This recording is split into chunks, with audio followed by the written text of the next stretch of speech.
ಎಲ್ರಿಗೂ ನಮಸ್ಕಾರ. Universe love ಚಾನಲ್ಗೆ ನಿಮ್ಮೆಲ್ಲರಿಗೂ ಸ್ವಾಗತ. ದಿಲೀಪ್ ರವರು 13 ಮೇ ರಂದು ವಿಧಿವಶರಾಗ್ತಾರೆ. ಅದಾದ ನಂತರ ಶ್ರೀ ವಿದ್ಯಾರವರು ಅಂದ್ರೆ ಅವರ ವೈಫ್ ಆದ ಶ್ರೀ ವಿದ್ಯಾರವರು ಇವತ್ತೊಂದು ಎಮೋಷನಲ್ ಪೋಸ್ಟ್ ಹಾಕಿದ್ದಾರೆ. ಆ ಎಮೋಷನಲ್ ಪೋಸ್ಟ್ ಅಂದ್ರೆ ಏನ್ ಬರೆದಿದ್ದಾರೆ ಅಂತ ಹೇಳ್ತೀನಿ. ಈಗ ನಡೀತಾ ಇರೋದೇ ಅದು ಏನಂತಾರೆ ನಮ್ಮ ಜಗತ್ತಲ್ಲಿ ನಡೀತಾ ಇರೋದೇ ಅದು. ಯಾರು ಗಂಡ ಹೆಂಡ್ತಿರು ತುಂಬಾ ಚೆನ್ನಾಗಿ ಖುಷಿಯಾಗಿರ್ತಾರೋ ಆ ದೇವರು ಅವ್ರನ್ನ ಚೆನ್ನಾಗಿರೋದಕ್ಕೆ ಬಿಡಲ್ಲ.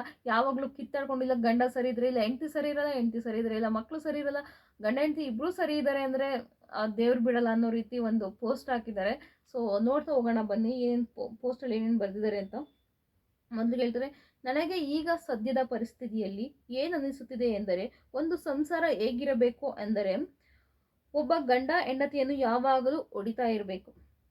ಹೆಂಡತಿಯನ್ನು ಯಾವಾಗಲೂ ಹೊಡಿತಾ ಇರಬೇಕು, ಕುಡಿದು ಬಂದು ಗಲಾಟೆ ಮಾಡ್ತಾ ಇರಬೇಕು. ಒಬ್ಬ ಹೆಂಡತಿ ಯಾವಾಗಲೂ ಗಂಡನನ್ನೇ ದೂಷಿಸ್ತಾ ಇರಬೇಕು. ಹೇಗಿರ್ಬೇಕು ಅಂದ್ರೆ ಗಂಡ ಯಾವಾಗಲೂ ಹೊಡಿತಾ ಇರಬೇಕು. ಈಗ ನಡೀತಾ ಇರೋದು ಪ್ರಪಂಚದಲ್ಲಿ ಆ ಥರ. ಯಾವಾಗಲೂ ಹೊಡಿತಾ ಇರಬೇಕು, ಇಲ್ಲ ಗಂಡ ಸರಿ ಇಲ್ಲ ಅಂತ ಯಾವಾಗಲೂ ಬೈತಾ ಇರಬೇಕು, ಕುಡಿದು ಬಂದು ಗಲಾಟೆ ಮಾಡ್ತಾ ಇರಬೇಕು. ಈ ಥರ ಹೊಡಿತಿರ್ಬೇಕು, ಗಲಾಟೆ ಮಾಡ್ತಿರ್ಬೇಕು, ಅಥವಾ ಹೆಂಡತಿ ಯಾವಾಗಲೂ ಗಂಡನ ದೂಷಿಸ್ತಾ ಇರಬೇಕು. ಈ ಥರ ಇದ್ರೆ ದೇವರು ಚೆನ್ನಾಗಿಟ್ಟಿರ್ತಾನೆ. ಗಂಡ ಹೆಂಡತಿ ಇಬ್ರು ಚೆನ್ನಾಗಿರ್ತಾರೆ, ಯಾವುದೇ ಕಾಲೆಲ್ಲ ಆರೋಗ್ಯವಾಗಿರ್ತಾರೆ. ಅದೇ ರೀತಿ ಮಕ್ಕಳು ತಂದೆ ತಾಯಿಯನ್ನು ಗೌರವಿಸಬಾರದು. ಮಕ್ಕಳು ತಂದೆ ತಾಯಿಯನ್ನ ಗೌರವಿಸಬಾರದು. ತಂದೆ ತಾಯಿಯೂ ಅಷ್ಟೇ ಮಕ್ಕಳನ್ನು ಯಾವಾಗಲೂ ದೂಷಿಸ್ತಾ ಇರಬೇಕು. ಒಂದು ಮನೆಯಲ್ಲಿ ಶಾಂತಿ ನೆಮ್ಮದಿ ಅನ್ನೋದೇ ಇರಬಾರ್ದು. ಒಬ್ಬರು ಕಿತ್ತಾಡ್ಕೊಂಡೇ ಇರಬೇಕು. ಅಂದ್ರೆ ಮಕ್ಕಳು ಯಾವಾಗಲೂ ಅಪ್ಪ ಅಮ್ಮ ಸರಿ ಇಲ್ಲ ಅಂತ ಮಕ್ಕಳು ಯಾವಾಗಲೂ ಜಗಳಾಡ್ತಾ ಇರ್ಬೇಕು ಅಪ್ಪ ಅಮ್ಮ ಜೊತೆ. ಮಕ್ಕಳು ತಂದೆ ತಾಯಿಗೆ ಗೌರವ ಕೊಡಬಾರ್ದು. ಯಾವಾಗಲೂ ಬೈತಾ ಇರಬೇಕು. ಅಪ್ಪ ಅಮ್ಮನಿಗೆ ಒಂಚೂರು ಗೌರವ ಅನ್ನೋದು ಕೊಡಲೇಬಾರ್ದು. ಒಂದು ಮನೆಯಲ್ಲಿ ಶಾಂತಿ ನೆಮ್ಮದಿ ಏನು ಇರಲೇಬಾರ್ದು. ಯಾವಾಗಲೂ ಮನೆ ಗಿಜ ಬಜ ಅಂತ ಇರಬೇಕು. ಯಾಕೆಂದರೆ ದೇವರಿದ್ದಾನೆ, ಹುಷಾರಾಗಿರಿ. ಯಾರ ಮನೆ ಚೆನ್ನಾಗಿದೆ, ಯಾರ ಮನೆಯಲ್ಲಿ ಯಾವಾಗಲೂ ನಗು ಇರುತ್ತದೆ, ಯಾರು ತುಂಬಾ ಖುಷಿಯಿಂದ ಬದುಕಿರ್ತಾರೋ ಅಂಥವರ ಮನೆಯ ಮೇಲೆ ಅವನಿಗೆ ಯಾವಾಗಲೂ ಕಣ್ಣು ಇರುತ್ತದೆ. 100%.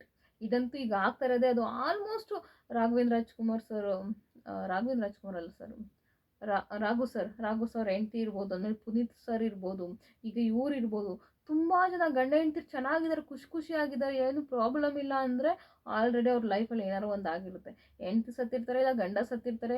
ಪುನೀತ್ ರಾಜ್ಕುಮಾರ್ ಸರ್ ಅವ್ರ ಹೆಂಡತಿನ ಎಷ್ಟು ಪ್ರೀತಿಸ್ತಿದ್ರು. ನಿಜ ಈ ಥರ ಏನಾರ ಗಂಡ ಹೆಂಡತಿರ ಮಧ್ಯೆ ಕಿರಿಕಿ ಇರುತ್ತಲ್ಲ, ಇಂಥವ್ರು ನಿಜವಾಗ್ಲೂ ಚೆನ್ನಾಗಿರ್ತಾರೆ.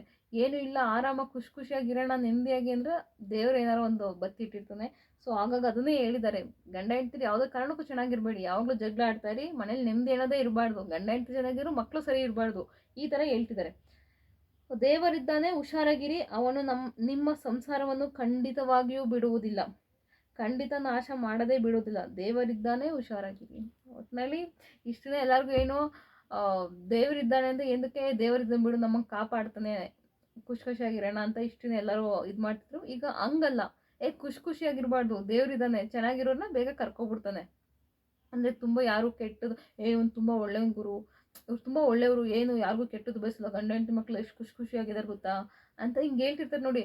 ನಿಜವಾಗ್ಲೂ ಅವ್ರ ಸಂಸಾರ ಆಲ್ಮೋಸ್ಟ್ ಹಾಳಾಗುತ್ತೆ. ನೀವು ಅಷ್ಟೇ ಅವಾಗವಾಗ ಒಂದು ಚಿಕ್ಕ ಪುಟ್ಟ ಜಗಳನಾರ ಮನೇಲಿ ಮಾಡ್ತಾರೆ, ಆದಷ್ಟು ಖುಷಿಯಾಗಿದ್ದೀರಾ, ಅಕ್ಕಪಕ್ಕದವ್ರು ಕಣ್ಣು ಹೊಡಿಯುತ್ತೆ ಗೈಸ್. ನಿಜವಾಗ್ಲೂ ಇಲ್ಲಿ ದೇವರು ಅಂತ ಅವ್ರು ಹೇಳಿರ್ಬೋದು, 100% ಅಕ್ಕಪಕ್ಕದವ್ರು ಕಣ್ಣು ಹೊಡಿಯುತ್ತೆ. ನೋಡು ಗಂಡ ಹೆಂಡತಿ ಹೆಂಗಿದ್ದಾರೆ, ಈ ಥರ ತುಂಬ ಕೆಟ್ಟ ದೃಷ್ಟಿಗಳು ಬೀಳ್ತಾ ಇರುತ್ತೆ. ಅದೇನಂದರೆ ಈ ಥರ ಆಗುತ್ತೆ. ನಾವು ದೇವ್ರನ್ನೂ ದೂರಬೇಕಾಗುತ್ತೆ, ಈ ಕಡೆಗೆ ಅಕ್ಕಪಕ್ಕದವ್ರನ್ನೂ ದೂರಬೇಕಾಗುತ್ತೆ. ಅಕ್ಕಪಕ್ಕದವ್ರು ಕಾಣಿಸ್ಕೊಳ್ಳಲ್ಲ ಆ ಟೈಮಲ್ಲಿ. ನಮ್ಗೆ ಅಕ್ಕಪಕ್ಕದವ್ರು ಈ ಥರ ನಮ್ಮ ಬಗ್ಗೆ ಇದು ಮಾಡ್ತಾ ಇರೋದು ಅಂದರೆ ನಮ್ಮನ್ನು ಒಳಗಡೆ ಹೊಟ್ಟೆ ಕಿಚ್ಚಿರುತ್ತೆ ಅವ್ರಿಗೆ. ಗಂಡ ಹೆಂಡತಿ ಎಷ್ಟು ಚೆನ್ನಾಗಿದ್ದಾರೆ, ಹೆಂಗೆ ಬದುಕ್ಬಿಟ್ರು ಆ ಥರ ಏನಂತಾರೆ ಅದಕ್ಕೆ ಹೇಳೋಕ್ಕೆ ಆಗಲ್ಲ. ಆ ದೇವ್ರಿಗಿಂತ ಇವ್ರ ಕಡೆ ದೃಷ್ಟಿನೇ ಜಾಸ್ತಿ ಬಿದ್ದುಬಿಟ್ಟಿರುತ್ತೆ.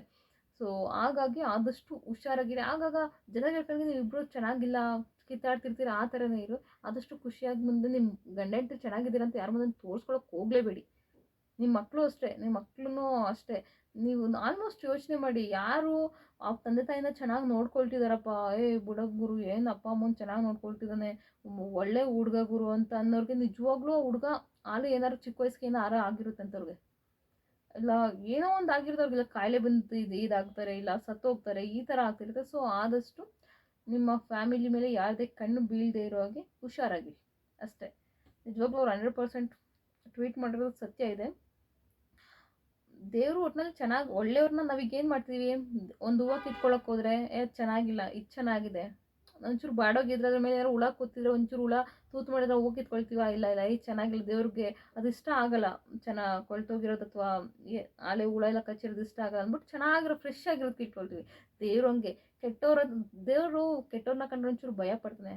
ಸೊ ಹಾಗಾಗಿ ಒಳ್ಳೆಯವ್ರಿಗೆ ಇರಕ್ಕೆ ಹೋಗಬೇಡಿ. ಸೊ ಕೆಟ್ಟದ್ದು ಅವಾಗವಾಗ ಮಾಡ್ತಾರೆ. ಓಕೆ, ನೀವು ಕೆಟ್ಟವರಾಗಿ ಅತಿ ಕೆಟ್ಟವರಾಗ್ಬಿಡಿ, ಸ್ವಲ್ಪ ಸ್ವಲ್ಪ ಕೆಟ್ಟವರಾಗಿ ನಿಮಗೆ ನಿಮ್ಮ ಸ್ವಾರ್ಥಕ್ಕೆ ಏನು ಬೇಕೋ ಅದನ್ನು ಮಾಡ್ಕೋತಾರೆ. ಸೊ ಹಾಗಾಗಿ ಇಷ್ಟು ಹೇಳ್ಬಲ್ಲೆ ಗೈಸ್. ಅದು ಒಟ್ಟಿನಲ್ಲಿ ಹೇಳ್ಬೇಕಂದ್ರೆ ತುಂಬ ಒಳ್ಳೆಯವರಾಗಿರೋಕ್ಕೆ ಹೋಗ್ಬಿಡಿ ಅಷ್ಟೇ. ದೇವರಿದ್ದಾನೆ.